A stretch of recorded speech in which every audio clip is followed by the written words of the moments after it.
আপনারা সকলে অবগত আছেন যে গতকালকে কেন্দ্র সরকার একটা আইন পাস করেছে, যেটা হচ্ছে ভারতবর্ষে মুসলিমদের জন্য একটা ভয়ঙ্কর, যেটা ইউরোপীয় কালা কানুন আইন যে ছিল এর আগে, তার চাইতে এটা ভয়ঙ্কর একটা আইন পাস করা হয়েছে সিএ। সেই আইনের বিরুদ্ধে বা এটা প্রত্যাহারের দাবিতেই আমরা আজকে প্রেস মিট ডেকেছি। আজকে প্রেস মিট ডাকার কারণ হচ্ছে যে আমরা ইতিমধ্যেই সোশ্যাল মিডিয়ার মাধ্যমে গতকালকে অর্থাৎ 11ই মার্চ স্বরাষ্ট্র মন্ত্রক অর্থাৎ আমাদের স্বরাষ্ট্রমন্ত্রী অমিত শাহ একটা বিবৃতি দিয়েছে এবং অল ইন্ডিয়া ব্যাপী ক্যা অর্থাৎ সিটিজেন অ্যামেন্ডমেন্ট অ্যাক্ট লাগু করা হয়েছে, যেটা 2019 সালে পার্লামেন্টে আইন হিসাবে পাস করা হয়। তার জন্য আমরা শুধুমাত্র যে একটা জাতিকে এখানে টার্গেট করা হয়েছে তাই নয়, এখানে শিখ সম্প্রদায়কে এবং যারা মতুয়া আদিবাসী যারা রয়েছে হিন্দু সম্প্রদায়ের ভাইদেরকেও এখানে টার্গেট করা হয়েছে।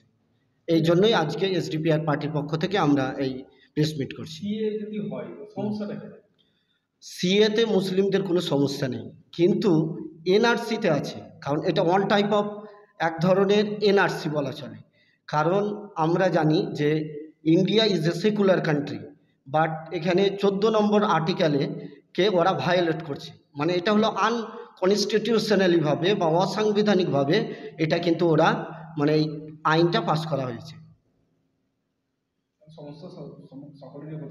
হ্যাঁ, এখানে শুধুমাত্র মুসলিমদের নয়, সবারই সমস্যা হতে পারে। আজকে অমিত শাহ বিবৃতি দিচ্ছে যে মুসলিমদের কিছু হবে না, বা আমাদের রাজ্যের বিরোধী দলনেতা শুভেন্দু অধিকারী বলছে এখানে মুসলিমদের কিছু হবে না, কিন্তু মুসলিমদের বেশি ক্ষতিগ্রস্ত হবে। উনি অ্যাকচুয়ালি মানুষকে ওই একটা কথা আছে না গ্রাম্য ভাষায়, শাক দিয়ে মাছ ঢাকার মতো। এখানে না হবে, অবশ্যই আমার সমস্যা আমাকে সামনে আসতে হবে, কারণ কোনো নেতা মন্ত্রী আমাকে বাঁচাবে না। এখানে প্রত্যেকটা নাগরিককে দরকার সামনে আসা, কারণ আমাদেরকে তারা সিকিউরিটি দিবে, কিন্তু আমরা সামনে থাকবো, কারণ সমস্যা আমাদের, ওদের নয়। সেহেতু ওরা বিভিন্ন কথা বলে মানুষকে ভুলিয়ে দিবে। সামনে লোকসভা ভোট, এবং এই ভোটকে কেন্দ্র করে বিজেপির ভয় দেখিয়ে মানুষকে কিভাবে তারা বিভিন্ন জায়গায় তাদের এমপিগুলোকে জিতাতে পারে, তার এই একটা কৌশল বলা মাত্র। আমার নাম ইমদাদুল হক। এখন কি চাইছেন আপনারা? আমরা চাইছি যে এই যেটা আর্টিকেল 14 নম্বর ভায়োলেট করা হয়েছে, এই আর্টিকেল অর্থাৎ সর্বসম্মতিক্রমে সমস্ত অরাজনৈতিক সংগঠন, আমি বলবো যে সবাই মাঠে নেমে এই কে যে কোনো প্রকারে এনি হাউ এটাকে বাতিল করতে হবে।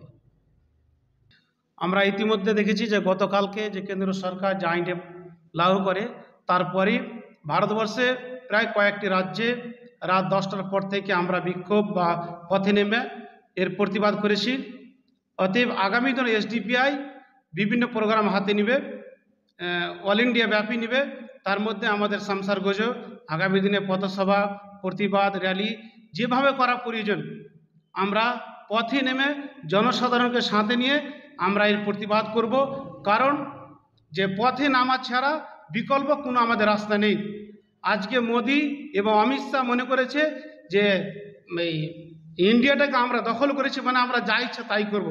কিন্তু আমরা তথা এসডিপিআই এটা শপথ নিয়েছে, যদি কেউ সংবিধান বিরোধী কাজ করে তবে এসডিপিআই সংবিধানকে সামনে রেখে যা কিছু করা প্রয়োজন তারা কিন্তু সামনে দিনে করবে।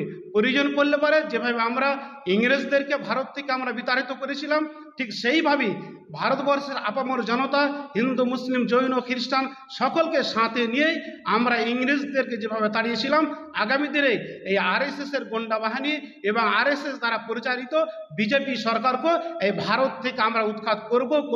এই শপথ নিয়ে আমরা সামনে দিকে আগাবো ইনশাআল্লাহ। আমার নাম নুরুল ইসলাম, আমি এসডিপিআই শামসারগঞ্জ ভাইস প্রেসিডেন্ট।